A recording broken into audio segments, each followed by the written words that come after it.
Fiscalía entrega restos de un desaparecido en bolsas de basura familiares. ¿Por qué no? México es una fogata de historias alrededor. Siempre puedes sorprenderte con alguna de terror. ¿Esto dónde pasó? En Veracruz, estado clave. En desapariciones forzadas es el más grave. 3.600 según cifras oficiales, pero muchos miles más según la voz de los que saben, que es la voz de las madres, los hijos que han dejado, la voz de las calles, que abandona un estado, que niega la violencia, que voltea para otro lado, que quiere tapar las fosas como un tabique desviado. Pero son las madres las que los van encontrando, sin estudios forenses, sin preparación, en sitios donde antes ya había buscado ese estado. Me siento Neo en Matrix, odio la simulación. La madre encuentra el cuerpo que le fue imposible, al estado que investiga y no resuelve el crimen, y se lo entregan en bolsas de basura. Dime, si solo están para servir, porque ni para eso sirven. La madre encuentra el cuerpo que le fue imposible, al estado que investiga y no resuelve el crimen,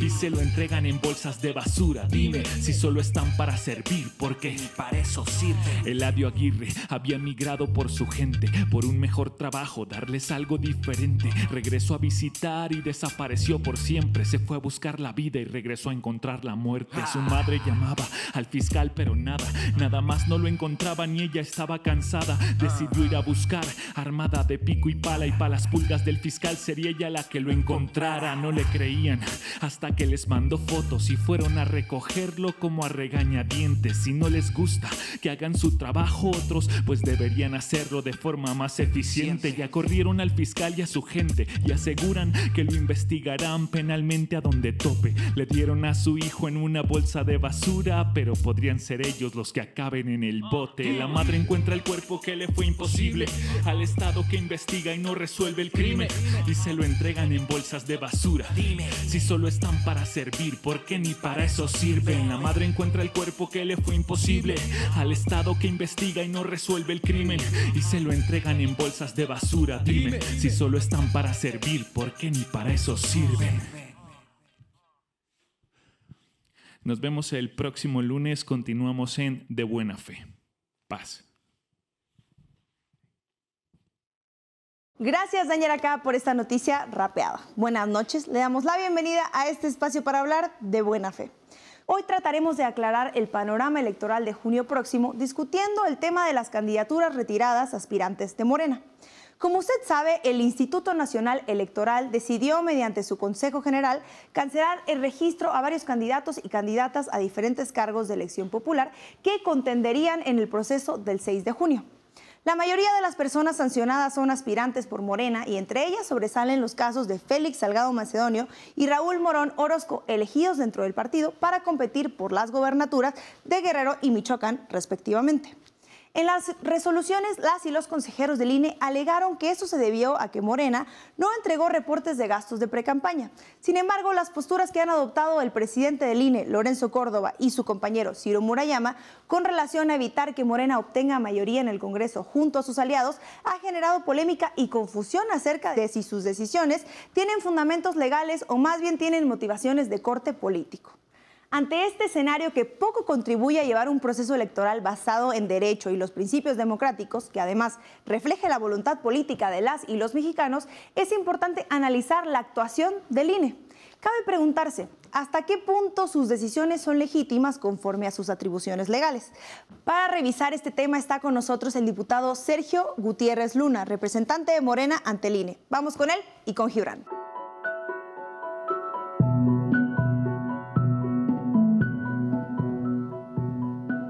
Buenas noches, amigas, amigos, enemigos y adversarios. Sean todos bienvenidos a esta conversación de buena fe. El INE está en un activismo político abierto y hay que discutirlo porque es un asunto que toca algunas de las principales estructuras republicanas de nuestro país. Es importante hablar del INE y de cómo se gestiona, y para hacerlo nos acompaña el representante de Morena ante el Instituto Nacional Electoral, Sergio Gutiérrez Luna. Bienvenido, Sergio. ¿Qué tal? ¿Cómo están? Saludos al auditorio. Gracias por la invitación. No, gracias a ti por venir y para conversar y para echar un poco un análisis más profundo de lo que está pasando entre el INE y Morena. El día de hoy que grabamos, es jueves, probablemente cuando sale este programa ya se habrá resuelto lo que pase con algunas de las candidaturas de Morena, cuyos registros no fueron aprobados por el Instituto Nacional Electoral. Es el caso de 2 candidatos a gobernadores, el de Guerrero y el de Michoacán, pero hay otros, ¿verdad? Hay varios de diputados federales y otros cargos, ¿no? Así es, cancelaron 2 registros de candidatos a gobernadores, 2 de diputados federales y otro número de candidatos a diputados locales y a ayuntamientos. Efectivamente, está en proceso esta impugnación que nosotros enderezamos en contra de esa determinación porque consideramos que no hubo una valoración adecuada sobre la relación de los hechos con la pena impuesta. La pena que se impuso es la pena máxima, la cancelación del registro. Lo podríamos equiparar a una cadena perpetua, a una pena de muerte, si estuviéramos hablando del derecho penal. Y esto solo puede darse cuando se trata de una conducta gravísima y cuando la culpabilidad está completamente demostrada. No es el caso de lo que sucedió con estos personajes, estos candidatos de Morena, a quien el INE, comandado por Lorenzo Córdoba y Ciro Murayama, les canceló las candidaturas. Empecemos por el principio. ¿Qué es lo que le reclama el INE a Morena? ¿Cuál es la falta que se acusa en la mayoría de los casos? Les cuento un poco la historia. En nuestro proceso de selección abrimos la convocatoria para todos los cargos a quienes quisieran registrarse o participar. Recibimos más de 100,000 registros. Con base en eso determinamos nosotros no hacer precampañas. Así se informó al INE que no iba a haber precampañas. Hay un sistema que se llama SNR donde se da esta información. Así lo hicimos. No obstante ello, cuando el INE hace sus monitoreos, detecta algunas actividades de ciertas personas, y ahorita voy a decir qué tipo de actividades. Y el INE nos dice, sí hiciste precampaña y no presentaste el informe de gastos sobre precampaña. Al tener esta discrepancia de criterios, nosotros presentamos el informe cautelarmente para tratar de prevenir cualquier situación. En todos los casos, ¿no? En todos los casos, sí, claro. Y el INE nos dice, no te acepto el informe, hay algunos actos que detectamos, por lo tanto hiciste precampaña, no la reportaste, te cancelo el registro. ¿Qué tipo de actos? Te voy a dar 2 ejemplos. Una compañera diputada, Julieta Vences, diputada federal actualmente, el INE detectó unas bardas pintadas de precandidata del 2017, ella fue precandidata en el 2017, luego fue candidata, luego fue diputada federal, ahora quiere reelegirse, el INE detecta esas bardas viejas, se ven las fotos y dice, ¿hiciste precampaña? ¿No lo reportaste? Te quito el registro. Además porque dice precandidata ahí, ¿no? Dice Supongo. precandidata, sí, son del 2017. Y se ve de las imágenes que se tienen. Otro caso, Melendres de Baja California, sube un post con el comprobante de que se inscribió y dice, me he inscrito al proceso para ser diputado, sin embargo no puedo hacer ninguna declaración porque la ley me lo prohíbe, después les informaré. Pues, precampaña, te quito el registro, dice el INE. Esas son las cosas que fueron de alguna manera imputando a nuestros precandidatos y al partido para quitarles el registro. Y en el caso de Raúl Morón y de Félix. En el caso de Félix fueron unas reuniones, 4 o 5, con militantes, reuniones privadas donde se tomaron alguna foto. Es válido reunirse con militantes o con personas si no hay un contexto de precampaña. Y en el caso de Morón, algún par de reuniones y una lona ahí que detectaron que no ubicamos, pero que con eso le imputan el hecho de haber realizado precampaña. Pero son hechos muy menores que no tienen proporcionalidad con la sanción impuesta por el INE. ¿Qué otras formas había de sancionar del Instituto Nacional Electoral? El tema es que ya había precedentes, ya había sucedido esto en el 2016, donde el tribunal ya había revocado una determinación similar a la actual y le había dicho al INE que tenía que valorar las causas o los hechos para tratar de graduar la sanción. Evidentemente, una sanción puede tener diversos grados que la ley expresamente no lo contempla, pero el tribunal ya ha interpretado que se debe hacer así justamente para no aplicar una medida tan drástica, una sanción tan drástica a hechos que pudieran no ser correspondientes con esta. Entonces podía, por ejemplo, amonestar al partido. Podía amonestar, podía aplicar alguna multa o alguna corrección. Son opciones. También analizando los hechos. Si te digo, son bardas del 2017, pues no procedería nada. No hay ninguna sanción. Evidentemente. Si es una lona, pues una amonestación. Habría que ver, mucho, ¿no? habría que ver, sí. Habría que ver qué es lo que pasa en cada caso. Y parece que no se corresponde tampoco con lo que ha sucedido con otros partidos. ¿Cómo ha tratado el Instituto Nacional Electoral a otros aspirantes que hicieron también reuniones, que estuvieron haciendo actividad política, ¿todo lo consideró precampaña? Es decir, ¿ha sido parejo en esto? En primer lugar, el monitoreo que realiza el INE es algo que solo ellos saben cómo lo realizan, ¿no?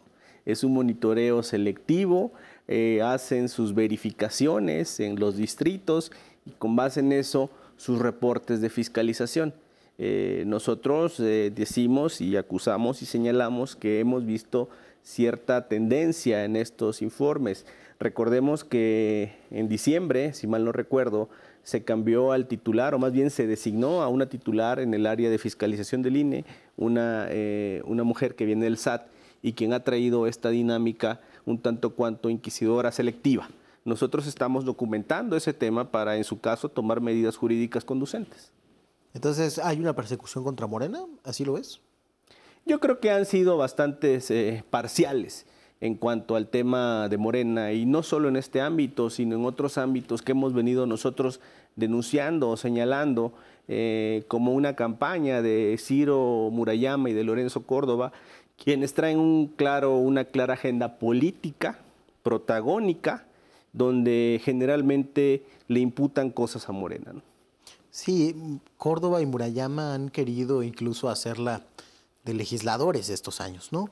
Ahí yo creo que el asunto más escandaloso, quizá coincidirás conmigo, porque te he visto en el Consejo General poniéndolos en jaque, es que intenten generar un criterio de interpretación de la Constitución de sobrerepresentación como si ellos tuvieran la facultad para hacerlo. Y me llama muchísimo la atención primero porque ya estamos en un proceso electoral, ¿no? No es tiempo como para cambiar las reglas. Y después porque el principal argumento de esa clase metapolítica que está en el INE, cuando fue el fraude de Calderón en 2006, fue que no había especificaciones en las leyes para sancionar lo que decía la Constitución. Y yo quiero decir que Murayama y Córdoba han estado cerca del Instituto Electoral aún antes de ser consejeros, fueron asesores en varias ocasiones, documentaron algunos casos como el Pemex Gate o Amigos de Fox, y han ido variando de criterios y ahora, curiosamente, han decidido cambiar buena parte de esos criterios para atacar a la mayoría de Morena. Es decir, hay cierta consistencia en esa actuación. Además de esto, de la cancelación de los registros y del intento de legislar en materia de sobrerepresentación para quitarle diputados a Morena, ¿hay algún otro acto que puedas enmarcar en esta parcialidad que describes? Fíjate que sí, hemos denunciado que prejuzgan sobre estos temas. Está el tema de las mañaneras, donde ellos no acataron debidamente la sentencia del tribunal, pusieron una medida precautoria que luego fue revocada. Nosotros presentamos una queja en contra de Lorenzo Ciro y la consejera Zavala porque están prejuzgando los temas. ¿Cómo funciona este mecanismo? Van a resolver un asunto, digamos, el día viernes, y durante toda la semana van posicionando en medios, en redes, en artículos, en Twitter, usando cuentas institucionales, una posición, la posición A sobre ese asunto, para que todo esté sembrado y el ambiente y la percepción se genere en el sentido de que debe de ser A.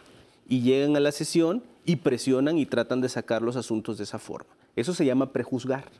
Ellos son una autoridad que tiene que abstenerse de pronunciarse sobre asuntos de los que va a conocer. Incluso también, después de que lo resuelvan, también deben de tener la prudencia para no subirse al ring. Ellos son árbitro.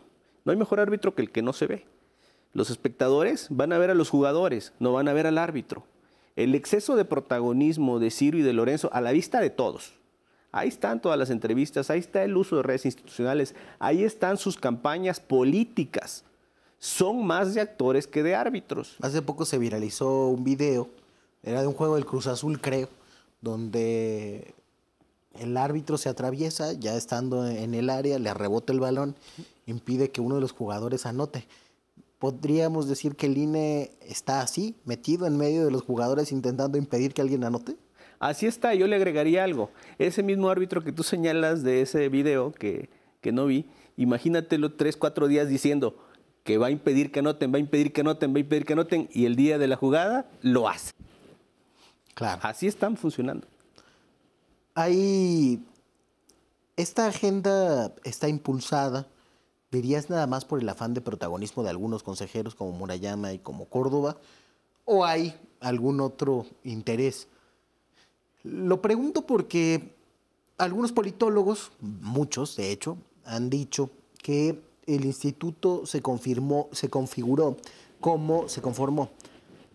como una expresión institucional de la partidocracia. Entonces era consustancial, digamos, al régimen de 3 partidos políticos. Y ahora cambió la correlación de fuerzas radicalmente. Morena es un partido dominante, digamos, por los votos, democráticamente. Y esa estructura institucional ya no va de acuerdo a lo que está sucediendo en el país. Hay quien ha querido implicar a los consejeros con otros intereses, con el PRI, con el PAN. ¿La explicación va por ahí o tenemos que buscarla más en la dinámica interna del instituto? Mira, la explicación va por ahí. Es un tema que incluso supera al INE. Es un tema que tiene que ver incluso con órganos constitucionales autónomos. ¿Cómo lo he descrito yo? Antes había un reparto de cuotas para llenar esos espacios de supuesta autonomía en muchos órganos, entre otros el INE. En ese reparto de cuotas, ese club de cuates repartido por esas fuerzas, esas 3 fuerzas básicas que tú mencionaste, pues estaban ahí sembrados esos intereses. Morena, el fenómeno de Morena que se da en el 2018, pues viene de alguna manera a romper esta dinámica que es lo que hemos postulado, no a ese reparto de cuates en los órganos autónomos, y ellos se apertrechan hacia sus fuerzas políticas, y lo que más tienen en mente o el objetivo claro que ellos visualizan es tratar de impedir que Morena repita en la mayoría de la Cámara de Diputados, justamente para tratar de equilibrar esos ajustes que nosotros hemos venido realizando en contra de esas malas prácticas. Decías que se acercan a sus partidos. ¿Cuáles son sus partidos? ¿De quién son?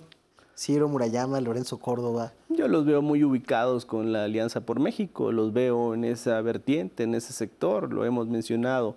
Nos parece que en muchas ocasiones le están haciendo el trabajo sucio a la Alianza.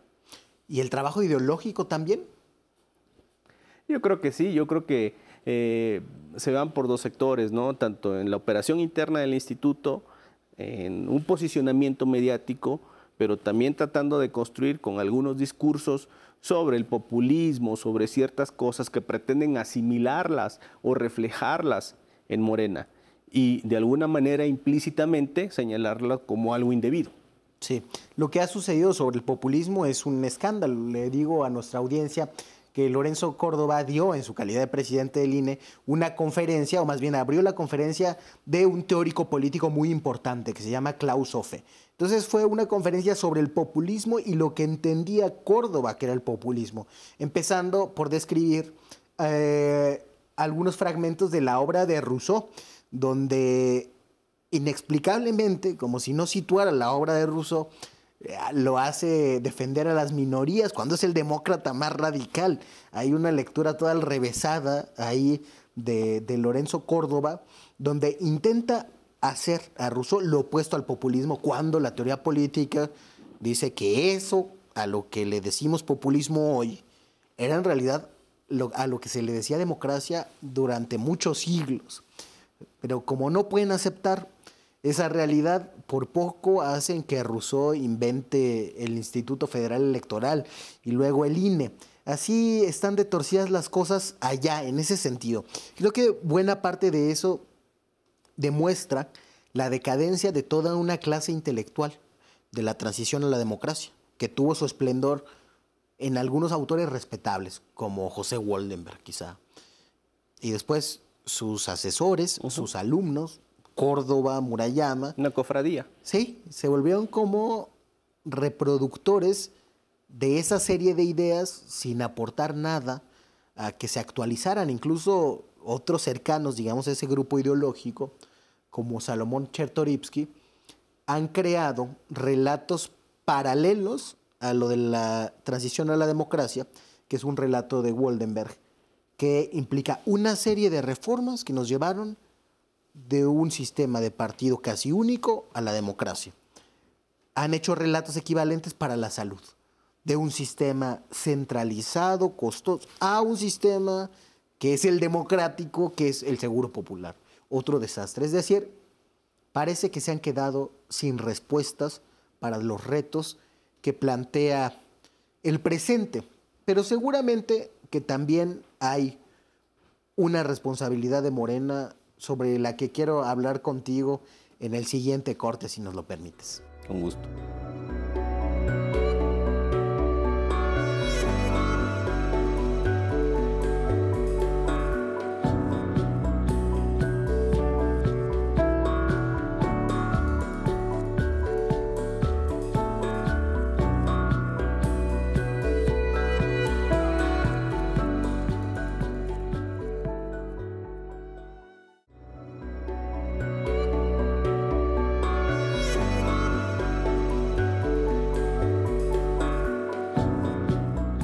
Qué bueno que sigue con nosotros para conversar sobre los desencuentros entre Morena y el INE.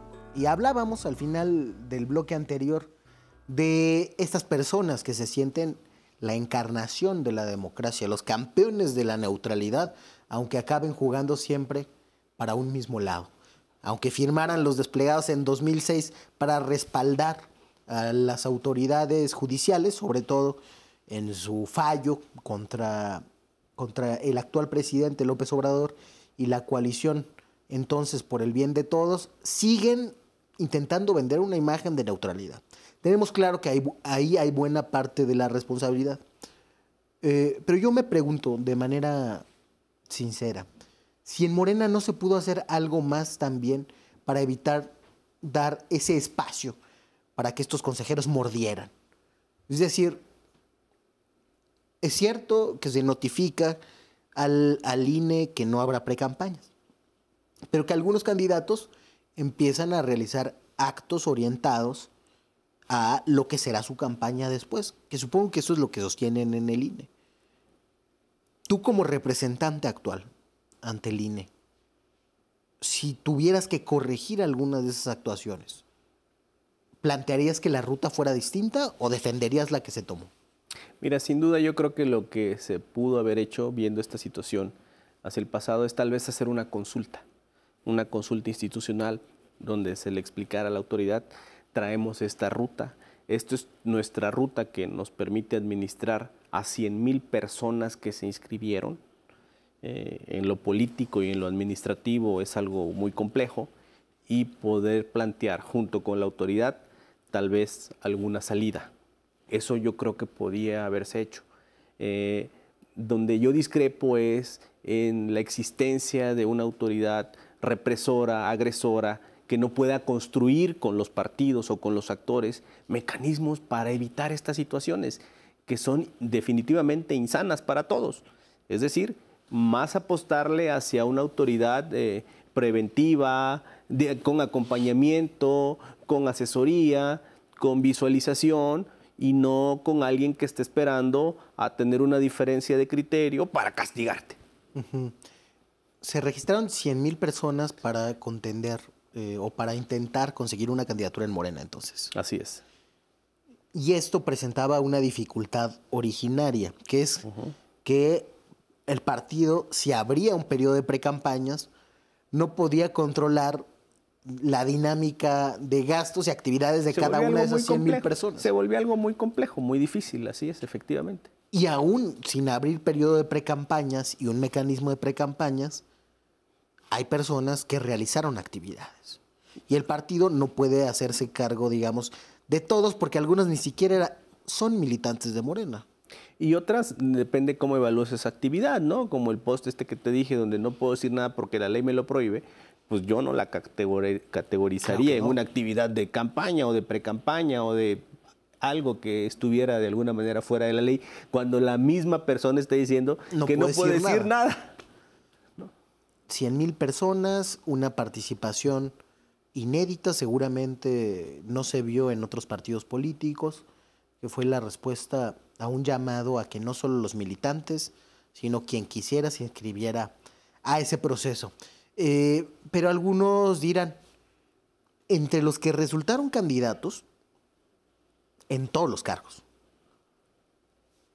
si no aceptáramos que hicieron precampaña, se estaría configurando una conducta más grave, porque serían actos anticipados de campaña, en el caso de algunos, ¿no? Por ejemplo, Félix Salgado salió a negar que fuera él en un video, ¿no? Entiendo que de lo contrario se hubiera considerado o tendría que catalogarse ese video como un acto anticipado de campaña. ¿Eso no podría traer consecuencias legales peores para nuestros candidatos? No necesariamente, porque fíjate que la particularidad de la ley y la falta de interpretación del INE, por lo que hace al tema de precampañas, tiene que ver con una disposición legal que dice que si no presentas el informe de gastos como precandidato, si no presentas el informe de gastos, se te cancela la candidatura. Establece una sanción única. Esa sanción deviene inconstitucional o debiera interpretarse de otra forma, que es lo que ya ha dicho el tribunal. No puedes tú imponer la sanción máxima a una conducta que puede tener otras tantas causas, ¿no? A lo mejor pensemos en un precandidato que sí hace una reunión a la que van 15 personas y dice que es precandidato. Se está ostentando como precandidato. ¿Es eso para cancelarle el registro? ¿Es eso para negarle el registro? ¿Es suficiente?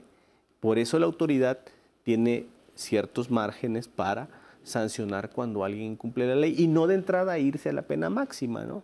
Sí, realmente es incongruente con lo que han defendido incluso los consejeros a lo largo de los años, que ha sido un criterio garantista en la aplicación de la ley. Y aquí lo que menos se está garantizando es el derecho que hay a ser votado en el caso de cualquier ciudadano, ¿no? Lo decías hace un rato, cuando ellos quieren ir a una consecuencia, pueden hacer la interpretación más marciana del mundo para llegar a ella, como sucedió en el caso de la sobrerepresentación. Cuando quieren llegar a otra consecuencia, bueno, pues la ley es la ley. Y aquí no me da ningún margen y te la aplico con todo y se acabó. Cuéntanos qué hicieron con la sobrerepresentación. Explícaselo al público porque es uno de los temas más enredados y creo que a veces se aprovechan de esa circunstancia para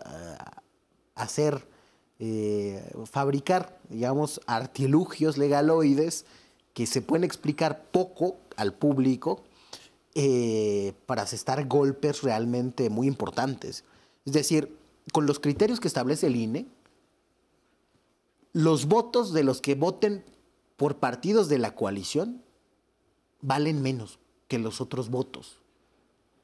Lo que han querido ellos hacer, o se ha venido debatiendo desde el 2015, es un debate viejo, es que si se le computan los votos a las coaliciones como coalición o como partidos. La Constitución dice que como partidos. Desde el 2015, el tribunal así lo ha reiterado. En el 2018 se vuelve a dar esa interpretación y el tribunal lo vuelve a reiterar. Tanto en el 2015 como en el 18, Lorenzo Córdoba y Ciro Murayama votaron, impulsaron y decidieron, incluso asignando los diputados de representación proporcional, aplicando ese criterio. 2015, 2018. Ahora cambian de opinión. Porque es claro que Ciro ha traído una campaña de 2 años, está documentada en Twitter, en Facebook, en conferencias, en artículos de periódicos, en revistas, donde él señala que Morena tiene una sobrerepresentación artificial. Incluso dice que con triquiñuelas nos hicimos de esa representación. El árbitro nos dice eso. El árbitro que nos asignó los diputados de representación proporcional nos dice que con triquiñuelas nosotros tenemos una representación más de lo normal. Esto es inadmisible, nos parece una campaña de desprestigio, nos parece una campaña política. ¿Por qué trae esta intención? Por lo que comenté hace un momento. Ellos están buscando recovecos, están buscando resquicios o la forma de impedir que Morena tenga la mayoría en la Cámara de Diputados. El número de diputados que tiene Morena se debe a la distribución y la aplicación estricta de la Constitución y de la ley, que ya venía en 2015 y que el tribunal avaló. Y ahora sacan este acuerdo. Y además hay cierta invasión de otras esferas, porque no intervendría en esto nada más el derecho propiamente electoral, sino que también se están metiendo en terrenos del derecho parlamentario, ¿no? Esa es una parte muy importante. El INE asigna a los diputados conforme a la votación. Los diputados toman posesión, se integran en la Cámara y todo mundo sabemos que muchas veces unos diputados cambian de grupo parlamentario a otro, algunos se declaran incluso independientes y eso ya sale de la competencia totalmente. Es su derecho. Es un tema de derecho parlamentario y de un derecho constitucional que tiene un diputado que está ahí porque ganó en las urnas, ya sea por la vía de mayoría o por la vía de representación proporcional. Un representante de la nación y punto, y estando en la Cámara decide a qué grupo adscribirse. Así es. Y sin embargo, lo que le pesa al Instituto Nacional Electoral, bueno, no al instituto, a los consejeros Murayama, Córdoba y a sus adláteres, lo que les pesa es que el grupo mayoritario sea un grupo que simpatiza con las ideas de la Cuarta Transformación.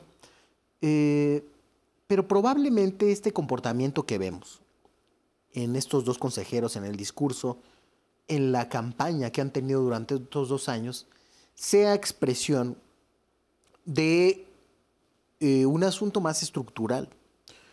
Es decir, de que el INE, el diseño institucional del INE no corresponde ya a los tiempos actuales. Una parte por lo de la partidocracia que hablábamos y de que era para un régimen de 3 partidos, y otra porque la mayoría de estos organismos constitucionales autónomos estaban hechos a otro modo, un poco para agradar a una cierta casta académica que se siente atacada ahora. ¿Qué otros rasgos dirías que tiene el Instituto Nacional Electoral que no van con el espíritu de los tiempos? Tú has sido muy enfático en lo de la gestión de privilegios faraónicos, pero seguro que habrá más, ¿no? Mira, yo creo que se está visualizando el hecho de estar ahí en el Consejo General para los consejeros como una oportunidad para ser protagonista en algo y que nos ha llevado en algunas ocasiones hasta las ocurrencias. ¿De qué manera destaco más? ¿Qué se me puede ocurrir para hacer algo aquí diferente y generar una cuestión que me dé protagonismo y publicidad? Yo no sé, y el tiempo nos dirá, Gibran, a lo mejor será algo que debatiremos o compartiremos en un par de años, pero yo creo que Ciro y Lorenzo están cometiendo actos anticipados de campaña. ¿Me explico? Sí, claro. ¿Los ves compitiendo en 2024? No, entonces? yo no sé si en 2024, pero ellos están construyendo una plataforma política con sustento en su función arbitral y eso me parece ilegítimo, me parece inaceptable, me parece indeseable, me parece inoportuno. Sí, y probablemente tampoco sea legal, ¿no? Hay ahí Claro. atributos, requisitos que se les piden a los consejeros que no estarían cumpliendo si eso fuera, pero desde luego que ahora estamos solo en el terreno de la especulación y que eso podremos conversarlo dentro de algunos años. Pero ¿qué cosas habría que cambiarle al INE institucionalmente, más allá de estos consejeros, para que vaya con el espíritu de los tiempos? ¿Cómo harías tú o limarías los filos que tiene este diseño institucional para que encuadre en el cambio que estamos viviendo? Yo creo que en primer lugar pensar en una optimización burocrática con procedimientos más estandarizados. Te pongo un ejemplo, el registro de candidatos se ha vuelto algo muy complejo, que debiera ser mucho más sencillo. Tal vez utilizar algunas plataformas, utilizar la tecnología. Incluso el debate de la urna electrónica, en la cual yo he sido muy cauteloso, creo que es algo que debe de hacerse con mucho tiento y por etapas.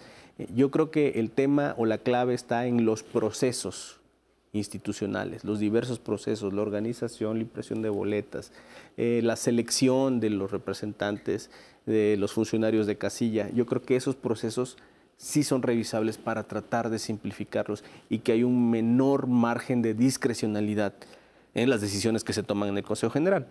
Sí, los consejeros generales han venido a convertirse en representantes políticos muy distintos de la figura de consejeros ciudadanos que hubo y que marcó desgraciadamente un momento de excepcionalidad en la transición a la democracia, que todo el mundo esperaba que fuera la regla, ¿no? De tener ahí a gente como el mismo José Waldemar, pero también como Granados Chapa, u otros que eran partidistas, pero que se portaron en su momento a la altura, quizá incluso como como Santiago Krill, pero hemos venido teniendo una degradación paulatina y acaso hay que configurar otro escenario, un cambio institucional de mayor calado. De eso me gustaría que hablemos en el próximo bloque. Usted siga con nosotros, estamos conversando de buena fe.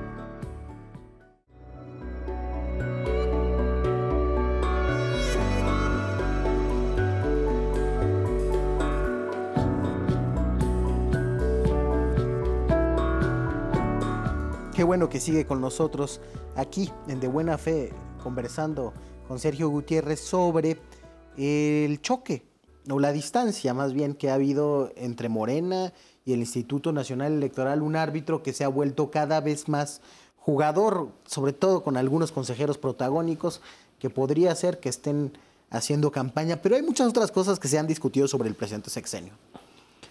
Está el asunto que mencionaste de las conferencias matutinas. Está el asunto de que no han querido bajarse el sueldo atendiendo a lo que dice la Constitución. Y recientemente sale Lorenzo Córdoba hasta enojado diciendo que si hay otros que ganan más, ¿no? Quejándose como si de verdad hubiera algún derecho aristócrata al salario superior al presidente, como sucedía en el viejo régimen. Está esta campaña de 2 años que han realizado. Está el procedimiento de selección y el carácter político de los consejeros mismos, que ya por la correlación de fuerzas no tiene tanto sentido. Hay quienes han propuesto por estas razones incluso que desaparezca el Instituto Nacional Electoral. En muchos países las elecciones las realiza una dirección o una subsecretaría del Ministerio de Gobierno o similar. Nosotros por nuestra historia hemos tenido este otro diseño. Pero ¿tú crees que sería momento de hablar de una eventual desaparición del INE? Yo creo que sí hay que hablar de una nueva ingeniería en el INE. Yo creo que lo que tú mencionas, sobre todo sobre el proceso que se ha llevado para designar a los consejeros, es algo que tiene que repensarse. A la par de repensar también los procesos institucionales, ¿no? Hemos venido evolucionando en materia electoral desde los años 70, 80, con diversas transformaciones importantes, muchas derivadas de luchas democráticas que emanaban en la mayoría de los casos de izquierda. Ahora lo que necesitamos es acotar o delimitar al árbitro. Ahora el árbitro se nos convirtió en jugador. Tenemos uno de los sistemas electorales más caros del mundo. Y complejísimo además, caro y complejo. Necesitamos abaratarlo. Y esta parte que tú mencionaste, por ejemplo, los salarios, yo lo he comentado en varias oportunidades, donde Ciro y Lorenzo se desgarran las vestiduras diciendo que la Constitución establece que no puede haber una sobrerepresentación y tal o cual sentido. Pero el otro artículo, el que dice que no pueden ganar más que el presidente, ese no lo ven, ese no existe. Existen solo los artículos que les conviene de la Constitución, los otros pasan desapercibidos para ellos. E interpretados a su conveniencia. Aparte, ¿no? Aparte de eso, promueven amparos, se defienden controversias constitucionales, hacen todo lo que esté a su alcance para poder obviar la observancia que mínimo por pudor debieran de cumplir. Es evidente que esta disposición sobre el sueldo es algo que la realidad social demanda. Más allá de la vigencia jurídica de la norma constitucional, la realidad social hace que esa disposición sea una disposición exigible y demandable por el pueblo. Sergio, pero hay otro INE también. Una parte es sin duda, y los asesores que tiene Lorenzo, no sé cuántos son, más de 10, algunos de los cuales tendrán que hacer las fichas para dar malas conferencias junto a Klaus Hofe y para sacar de contexto a Rousseau, es decir, para darse esos lujitos de académico donde finalmente termina siendo el ridículo. Hay asesores para todo, hay este INE de boato, de privilegio, pero también hay un INE de la tropa, de los que recorren el territorio todos los días y se la rifan para sacar las elecciones cada 3 años por lo menos. Y hay un servicio de carrera que más o menos funciona, en el cual, sin embargo, nunca se puede llegar a ser consejero, porque para eso hay que estar bien con las burocracias de los partidos. ¿Qué harías o qué haríamos, qué tendría que plantearse desde la coalición social, desde el bloque político de la transformación, para rescatar toda esa parte buena del instituto que lo hace caminar todavía y desterrar lo demás? Tocas una parte bien importante. Justo en la sesión donde aprobaron las candidaturas, hice un reconocimiento, por ejemplo, al área de prerrogativas y partidos políticos, que hizo un gran trabajo, que sacó adelante los registros en condiciones muy complicadas, solucionando los problemas de los partidos políticos. Ellos son los que sustentan al verdadero INE. Son los funcionarios públicos que sin ocurrencias, sin protagonismos, están dejando ahí su vida para sacar adelante una elección.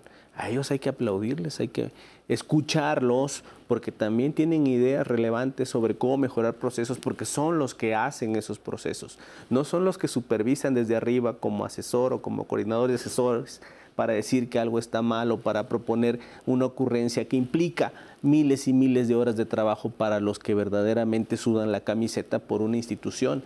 Yo creo que lo primero que se tiene que hacer es escucharlos a estos jefes de departamento, subdirectores, directores, hasta directores ejecutivos, para entender cuál de estos procesos puede simplificarse. Los han vivido durante muchos años algunos, con mucho profesionalismo, y de alguna manera delimitar, porque luego se convierten en rehenes de los consejeros presidentes de las comisiones que tienen una idea caprichosa sobre un tema y son los que dan las instrucciones, y finalmente los de abajo son los que la terminan haciendo.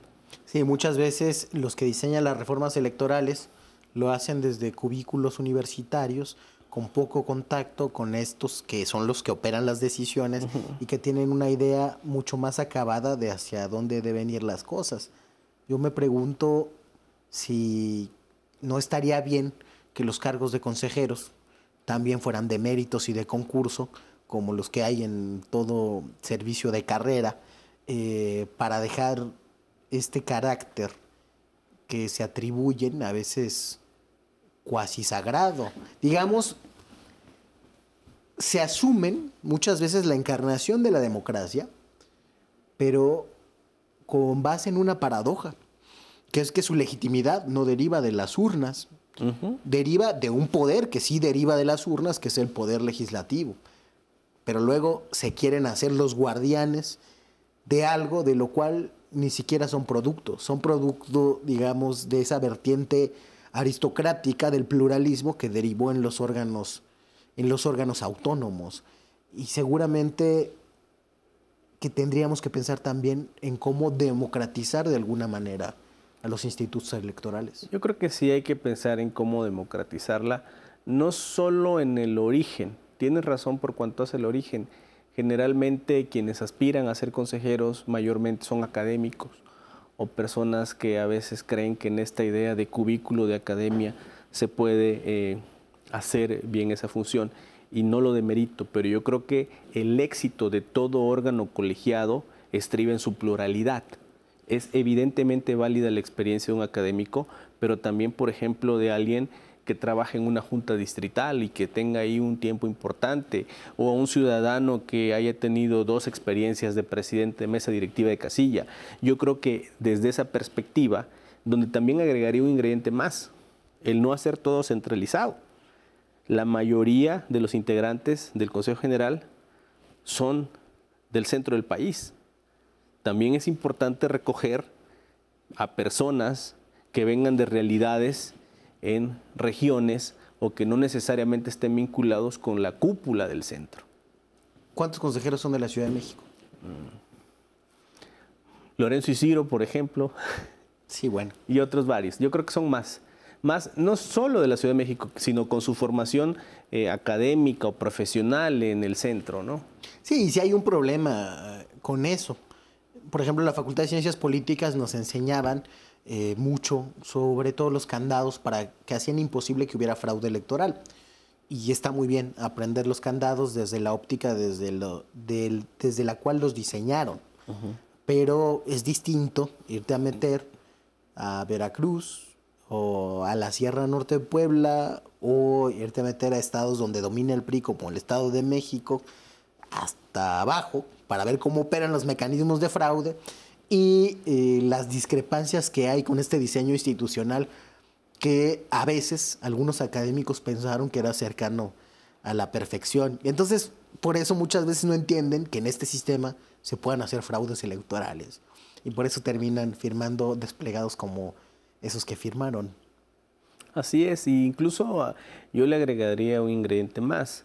Algunos lugares tienen cierto conflicto derivado de la violencia, donde es un ingrediente adicional que no necesariamente tiene que ver con fraudes, pero sí tiene que ver con operación electoral. Por ejemplo, los funcionarios electorales que hacen su trabajo en esos lugares deben de tener ciertas precauciones. Bueno, Sergio, pues se nos acabó el tiempo. Yo te agradezco mucho por haber venido a De Buena Fe. Al contrario, muchas gracias, Gibran. Pronto veremos qué pasa. Usted siga con nosotros. Viene Estefanía Veloz con La Mala Fe y estamos de vuelta.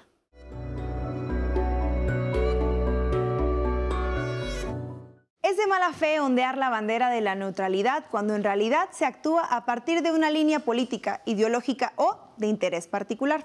Y no es que esté mal opinar, argumentar y llevar a cabo investigaciones mientras se tiene una postura. Por el contrario, es importante para toda democracia la confrontación de ideas e información. El problema es que muchas veces hay quienes se denominan neutrales, aunque en los hechos favorezcan agendas con intereses específicos. Ejemplo de esto es el portal Latinus, cuyos actores principales son Carlos Loret de Mola y Víctor Trujillo. Es sobre todo el primero quien en diversas ocasiones ha declarado que solo busca la verdad e informar sin sesgos. También ha asegurado que su salida de otros medios fue por censura del presidente de la República. Lo cierto es que su trabajo ha seguido desarrollándose sin restricciones por parte del poder público. Además, no puede negarse que su, entre comillas, vigencia periodística y por ende la de Latinus no se entiende sin el intercambio establecido entre él y las instancias del Ejecutivo Federal, que varias veces ha tenido que aclarar información errónea difundida en sus espacios. Ante la crítica y los desmentidos, tanto Latinus como Loret de Mola se han limitado a indignarse, decir que son atacados y deslindarse, algo que es propio del periodista desde que se reveló el montaje de García Luna en el 2005 y que transmitió en cadena nacional como hecho cierto. Lo mismo ha sucedido con el caso de Latinus y sus fuentes de financiamiento. El periodista Álvaro Delgado publicó una investigación en el portal, sin embargo, en la que documentó una red de actores políticos y movimientos financieros que sustentan las operaciones de Latinus. Entre los actores destacan Federico Madrazo Rojas y Alexis Niken Gaxiola, hijo y yerno del excandidato presidencial del PRI, Roberto Madrazo, así como resalta el exsecretario particular del Silvano Aureoles, Miguel Alonso Olamendi. Lo preocupante de esto es que hay evidencia de que Latinus es financiado por el gobierno de Michoacán mediante contratos otorgados a empresas que proveen equipo médico consistentes en más de 300 millones de pesos. ¿Y cuál ha sido la respuesta de Latinus? Que no es cierto, que es un ataque. En el fondo, Latinus y sus informadores encarnan un caso serio de mala fe al negar sus motivaciones y mostrarse como defensores de la objetividad. Si decidieran transparentarse, sería un hito de credibilidad en su historia. No puede haber elecciones justas si hay árbitro vendido. Y hemos tenido muchos indicios de que el árbitro está vendido. No se evalúan de la misma manera los actos políticos que tienen algunos emanados de Morena o simpatizantes de la Cuarta Transformación, con los que han tenido algunos que son ahora ya candidatos del PAN, del PRI, del PRD, de esta alianza de todos contra la Cuarta Transformación. A la luz de estos conflictos hay que pensar el diseño institucional del INE, que es de otro tiempo y que tiene que adecuarse a las circunstancias actuales en materia de recursos, en materia de ética política, en cómo se utiliza el mérito para llegar a las principales posiciones de toma de decisiones y en general en cómo los partidos influyen sobre el árbitro. Las cosas no pueden seguir igual. Lo que sí seguirá es esta conversación de largo aliento y de buena fe. Nos vemos usted y yo el próximo lunes a las 8 de la noche.